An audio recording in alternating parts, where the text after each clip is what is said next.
हमारे जीवन में हमारे अलावा न जाने कितने जाने अनजाने देखे अनदेखे शुभचिंतकों का योगदान होता है।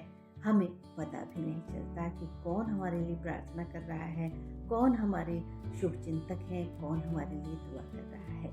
लेकिन अगर हम इनका ध्यान लेकर चलते हैं तो जीवन बहुत अच्छा हो जाता है और हम उसके लिए धन्यवाद भी दे सकते हैं। ऐसी एक छोटी सी कहानी आपको सुना रही हूँ आज मैं, आरजे नूपुर। तो सुनते रहिए मुझे हमेशा, हर कहीं, जब आपको मन हो सुनने का एक प्यारी सी बात। तो ये कहानी है एक पिता और पुत्र की। दोनों व्यापार करने के लिए दूर देश जा रहे थे, लेकिन हुआ यूं कि बीच समुद्र में एक टापू के पास उनकी नाव फंस गई और क्षतिग्रस्त हो गई। अब उन्हें रुकना ही पड़ा, क्या करते, नाव जो खराब हो गई थी। लेकिन वहां पर दो टापू थे, उसके बीच में नाव फंसी हुई थी। तो पिता ने पुत्र से कहा कि हम अब ऐसी बुरी स्थिति में फंस गए हैं ना कि प्रार्थना ही हमें इससे निकाल सकती है। तो तुम एक टापू ले लो, मैं एक टापू पर चला जाता हूँ और हम दोनों वहां जाकर प्रार्थना करते हैं।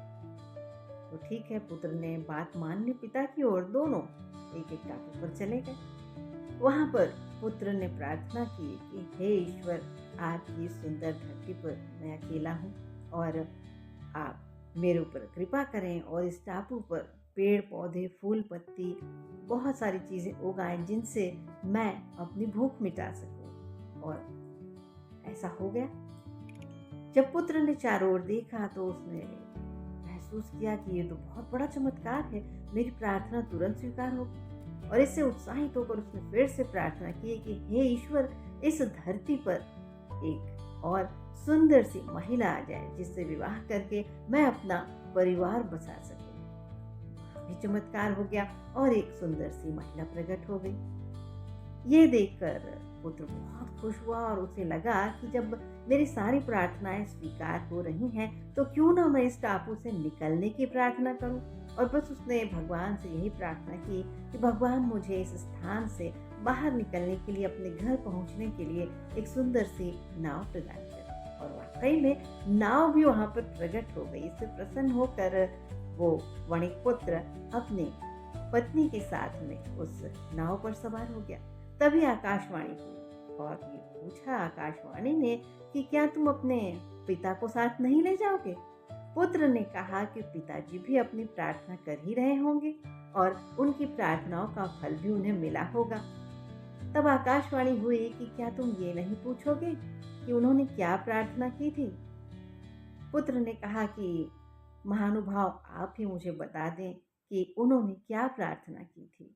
तब आकाशवाणी हुई और उस आकाशवाणी ने कहा कि आपके पिता ने ये प्रार्थना की थी कि मेरी तो सारी उम्र निकल चुकी है, मैं कैसे भी गुजारा कर सकता हूँ और मेरा जीवन समाप्त हो जाए तो भी कोई बड़ी बात नहीं है, लेकिन मेरा पुत्र अभी छोटा है, उसने दुनिया नहीं देखी है और वो जो भी मांगे है ईश्वर उसे जरूर दे देना।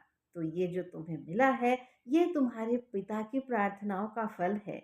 तुम्हारी प्रार्थनाएं तो अभी पूरी भी नहीं हुई हैं।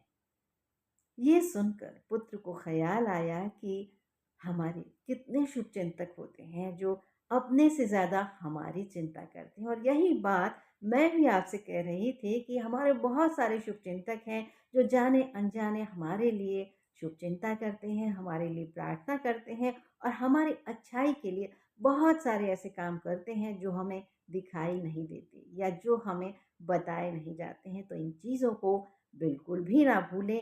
जीवन में सफलता में इनका बहुत बड़ा योगदान होता है। सुनते रहिए आरजे नूपुर को। ऐसे ही प्यारी प्यारी कहानियों के माध्यम से हम जानेंगे जीवन की अच्छी अच्छी बातें।